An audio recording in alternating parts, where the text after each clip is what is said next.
Hello दोस्तों, आज हम बात करेंगे इन्वेस्टमेंट के बारे में। इन्वेस्टमेंट कहाँ पे, कैसे और क्यों करनी चाहिए, इन्वेस्टमेंट करने के पीछे क्या मोटिव होता है। आपने बहुत बार सुना होगा कि किसी आपके दोस्त ने एक जगह पे इन्वेस्टमेंट किया और उसको 10% का रिटर्न मिला, वैसे ही किसी और दोस्त ने इन्वेस्टमेंट किया, उसको 20% का रिटर्न मिला। लेकिन आपने कभी ऐसा भी जरूर सुना होगा कि कहीं आपके दोस्त ने इन्वेस्टमेंट किया और उसने अपना पूरा का पूरा पैसा गंवा दिया। तो दोस्तों, इन्वेस्टमेंट बहुत कॉम्प्लेक्स होता है और इन्वेस्टमेंट करते टाइम हमें बहुत सी चीज़ों का ध्यान रखना पड़ता है। लेकिन इन सबसे पहले हमें इस बात पे डिस्कशन करना चाहिए कि इन्वेस्टमेंट करना मेरे और आपके जैसे लोगों के लिए क्यों जरूरी है, इन्वेस्टमेंट इतना इंपॉर्टेंट क्यों बन जाता है हम सबके लिए। हर महीने काम करने के बाद या तो आपको सैलरी मिलती है या आपके बिजनेस से कुछ आपको पैसा बचता है और उस पैसे में से आप सबसे पहले घर का खर्चा करते हैं। जैसे कि घर के बहुत से खर्चे होते हैं, किसी के लिए घर का रेंट, गाड़ी का खर्चा, बच्चों की फीस, इन सब खर्चा निकालने के बाद आपके पास कुछ पैसा बच जाता है और बहुत से लोगों को ये समझ नहीं आता कि हमें उस पैसे का क्या करना चाहिए। अब सारा खर्चा करने के बाद जो ये पैसा बचा, अब मुझे कहीं ना कहीं उस पैसे को रखना पड़ेगा ताकि वो पैसा मेरे लिए खुद काम करे, वो पैसा कुछ रिटर्न जनरेट करे, ताकि उस पैसे की आने वाले टाइम में वैल्यू कम ना हो और उस पैसे से मुझे कुछ ना कुछ रिटर्न मिलती रहे। तो दोस्तों, यहाँ से एक इन्वेस्टमेंट की नीड स्टार्ट होती है कि उस पैसे को कहीं ना कहीं इन्वेस्ट करना ताकि वो पैसा हमें कुछ ना कुछ रिटर्न बना के दे। तो अगर मैं आपको बहुत सिंपल टर्म्स में समझाऊं कि इन्वेस्टमेंट क्या होता है, तो वो बचा हुआ पैसा जिसको हम कहीं पे पार्क करते हैं ताकि हमें उस पर कुछ रिटर्न मिले, उसको हम बोलते हैं इन्वेस्टमेंट। जैसे कि मैं आपको एक बहुत सिंपल एग्जांपल देकर समझाता हूं कि इस महीने मुझे 100 रुपीज़ बचे और उस 100 रुपीज़ को मैंने बैंक अकाउंट में एक एफडी करवा दिया और बैंक ने मुझे उस 100 रुपीज़ पे 7% का रिटर्न दिया एक साल में। तो मुझे जो रिटर्न मिला 7 रुपए का, वो हुआ मेरा रिटर्न और वो जो 100 रुपीज़ मैंने उस बैंक में एफडी के रूप में करवाए, वो हुआ मेरा इन्वेस्टमेंट। दोस्तों, आपको इन्वेस्टमेंट का तो समझ में आ गया कि क्या होती है और इसकी ज़रूरत कब पड़ती है। लेकिन अब मैं आपको बताता हूँ कि हम इंडियंस अभी तक कहाँ पर इन्वेस्टमेंट करते आए हैं और वहाँ पर इन्वेस्टमेंट करने के क्या फ़ायदे होते हैं, क्या नुकसान होते हैं। चलिए, ये सब डिस्कस करने से पहले मैं आपको अपनी स्टोरी बताता हूँ कि जब मुझे अपनी पहली नौकरी की पहली सैलरी मिली तो मेरे घर वालों ने, मेरे दोस्तों ने मुझे बोला कि अपना जो पैसा तेरा बचा है खर्चा करने के बाद, उसको बैंक में पार्क कर दो, उसकी बैंक में एफडी करवा दो। क्योंकि हम इंडियंस को हमेशा यही लगता है कि बैंक में पैसा रखना सबसे सेफेस्ट होता है और उससे हमें अच्छा खासा रिटर्न भी मिल जाता है। अब मेरी तरह बहुत से इंडियंस का सबसे पहला प्रेफरेंस इन्वेस्टमेंट करने का होता है बैंक एफडी, क्योंकि बैंक एफडी सबसे सेफेस्ट होता है और हमें ठीक ठाक रिटर्न भी दे देता है।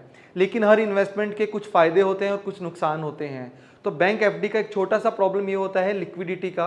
अगर मैं इसको बहुत सिंपल टर्म्स में आपको समझाऊं तो बैंक एफडी में अगर आपने इन्वेस्टमेंट किया 2 साल का, आपने एक एफडी करवाया 2 साल का, और अगर आप उसको उससे पहले ब्रेक करवाओगे तो कई बार आपको कुछ ना कुछ चार्ज देना पड़ सकता है और उस केस में जितना आपने रिटर्न एक्सपेक्ट किया था आपको उतना रिटर्न शायद नहीं मिलेगा। हम इंडियंस बहुत सा इन्वेस्टमेंट अपना गोल्ड में करते हैं, गोल्ड यानी कि सोना, क्योंकि सोना खरीद के हमें ऐसा लगता है कि हमने कुछ ना कुछ बाय कर लिया जो हम फ्यूचर में जब हमें पैसे की जरूरत पड़ेगी तो बेच के हम उसको रिकवर कर सकते हैं।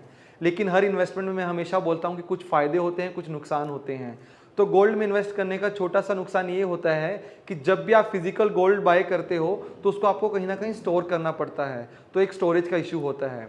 इसके अलावा गोल्ड कभी भी आपको एक कांस्टेंट रिटर्न नहीं देता, यानी कि कुछ सालों में गोल्ड आपको बहुत अच्छा रिटर्न भी दे सकता है और कुछ साल आपको अच्छा रिटर्न नहीं भी देगा। तीसरा इन्वेस्टमेंट करने का तरीका और हमारे इंडियंस का बहुत ही फेवरेट तरीका होता है रियल एस्टेट। रियल एस्टेट यानी कि हम जमीन खरीदते हैं या कोई ना कोई प्रॉपर्टी खरीद लेते हैं। तो इसमें इन्वेस्टमेंट करने का एक छोटा सा प्रॉब्लम ये होता है कि जब भी आप किसी रियल एस्टेट में इन्वेस्टमेंट करने का सोच रहे हैं तो आपको बहुत सारा पैसा इन्वेस्ट करना पड़ेगा, क्योंकि आप किसी भी सिटी में जाके एक प्लॉट कुछ 1000 रुपए में नहीं बाय कर सकते। उसके लिए आपको मिनिमम 10, 20 या 30 लाख का इन्वेस्टमेंट करना पड़ेगा। अगर मैं बाकी मोड्स ऑफ इन्वेस्टमेंट की बात करूं, जैसे कि बैंक एफडी, यहाँ पे आप बहुत कम पैसा भी इन्वेस्ट कर सकते हैं। लेकिन रियल एस्टेट ने कुछ साल में आपको बहुत अच्छा रिटर्न भी दिया होगा और कुछ साल ये बहुत ज्यादा रिटर्न नहीं भी देता है। तो यहाँ भी हमें कांस्टेंट रिटर्न का प्रॉब्लम हमेशा से मिलता है। ये जो मैंने इन्वेस्टमेंट ऑप्शंस की बात की जिसमें हम इंडियंस बहुत ज्यादा इन्वेस्टमेंट करते हैं, चाहे वो बैंक एफडी हो, चाहे वो गोल्ड हो, चाहे वो रियल एस्टेट हो, इन सब इन्वेस्टमेंट ऑप्शंस में एक बहुत ही इंपॉर्टेंट चीज़ मिसिंग है जिसको हम इंडियंस बहुत ज़्यादा अंडर एस्टिमेट करते हैं। तो मैं उसका नाम लूँ तो उसको हम बोलते हैं कंपाउंडिंग। कंपाउंडिंग के बारे में बहुत ही फेमस साइंटिस्ट आइंस्टाइन ने एक बार बोला था कि ये दुनिया का 8वां वंडर है और जिसको ये समझ में आता है वो इसको अर्न करता है और जिसको ये समझ में नहीं आता वो इसको पे करता है। चलिए, अब मैं आपको समझाता हूँ कि कंपाउंडिंग इतना जरूरी कैसे होता है और ये कंपाउंडिंग इतना पावरफुल क्यों होता है। इसको मैं आपको समझाऊंगा एक कहानी के थ्रू। ये कहानी है एक किंग की और एक पोइट की। किंग एक दिन बैठ के चेस खेल रहा था और उस टाइम पे पोइट आके उसको एक अपनी पोइट्री सुनाता है और वो पोइट्री सुन के किंग बहुत खुश हो जाता है। किंग ने पोइट से बोला कि मांगो तुम्हें क्या चाहिए। पोइट बहुत इंटेलिजेंट था। पोइट ने बोला कि मुझे राइस का एक दाना दो और उसको अपने चेस के पहले बॉक्स में रखो और सेकंड बॉक्स में उसको डबल कर दो। तो पहले बॉक्स में एक दाना रखो, दूसरे बॉक्स में 2, तीसरे में उसको डबल करके 4 कर दो और चौथे बॉक्स में 4 का डबल करके उसको 8 कर दो और ऐसे करते करते अपना चेस का बोर्ड भर दो। तो किंग ने सोचा कि पोइट ने बहुत छोटा सा इनाम मांग लिया। तो किंग ने ऐसे करके राइस के दानों को रखना स्टार्ट किया और जब वो इसको रखता गया तो तब उसको एक्चुअल में समझ आया कि कंपाउंडिंग कितना बड़ा होता है और ये कैसे एक पूरे किंगडम को ख़त्म कर सकता है। तो अगर मैं आपको बताऊं कि पोइट ने किंग से कितने दाने मांगे थे, तो अगर मैं उसको केजीज में कन्वर्ट करके आपको बताऊं तो वो था 1.85 इंटू 10⁻19 केजीज। अगर मैं ये 1 केजी ऑफ राइस को 50 रुपीज़ मान लूं और मैं इस टोटल को 50 रुपीज़ से मल्टीप्लाई करूं तो ये टोटल मिलके 100 ट्रिलियन से भी ज़्यादा का बन जाता है। आपको सुन के हैरानी होगी कि 2017 में टोटल वर्ल्ड इकोनॉमी 70 या 80 ट्रिलियन के आसपास की थी। तो ये छोटा सा लगने वाला इनाम टोटल वर्ल्ड इकोनॉमी से भी ज़्यादा बड़ा था।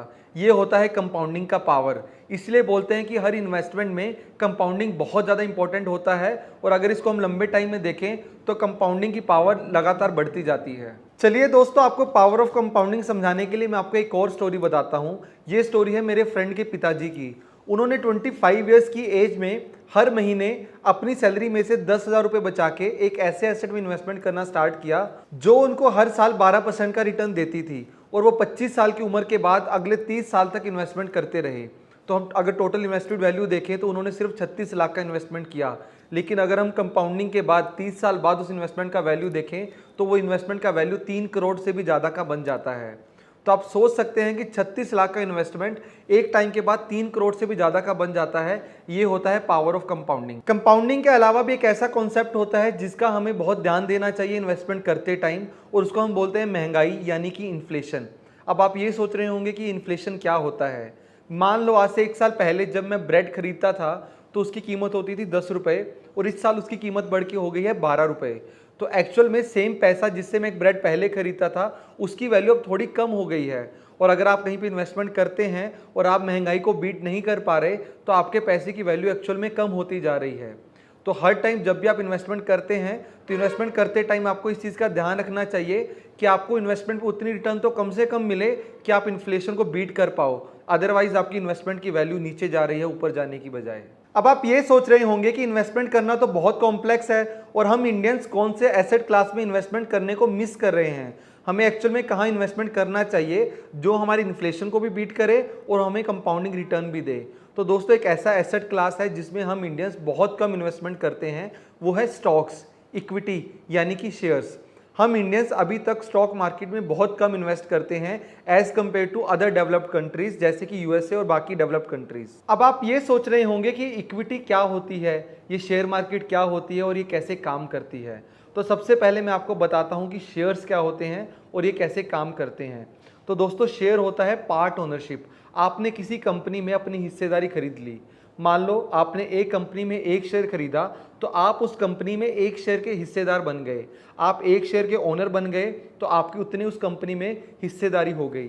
तो जैसे ही वो कंपनी आगे बढ़ेगी, कंपनी का बिजनेस बढ़ेगा, कंपनी अपने आप को एक्सपेंड करेगी, उस कंपनी को उस शेयर का प्राइस ऊपर को जाएगा और आपको ज़्यादा से ज़्यादा प्रॉफिट होता रहेगा। अब मेरे और आपके जैसे फर्स्ट टाइम इन्वेस्टर के लिए सबसे बड़ी प्रॉब्लम ये होती है कि जब भी मैं मार्केट में जाता हूँ कोई शेयर बाय करने के लिए, मेरे पास हज़ारों ऑप्शंस होती हैं। मुझे नहीं समझ में आता कि मुझे कौन सी कंपनी में इन्वेस्ट करना चाहिए, क्योंकि ये गेस करना एक आम इन्वेस्टर के लिए बहुत मुश्किल होता है कि कौन सी कंपनी आने वाले दिनों में अच्छा परफॉर्म करेगी। तो ये प्रॉब्लम हमारी सॉल्व कौन करेगा?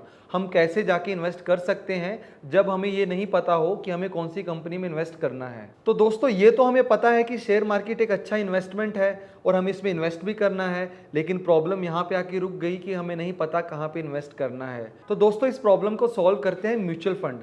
अब आप ये सोच रहे होंगे कि म्यूचुअल फंड क्या होते हैं और ये कैसे काम करते हैं। तो दोस्तों, मेरे और आपके जैसे बहुत से इन्वेस्टर जिनको नहीं पता कि हमें कौन से शेयर में इन्वेस्ट करना है, वो क्या करते हैं कि एक जगह पे अपने पैसे को पूल करते हैं।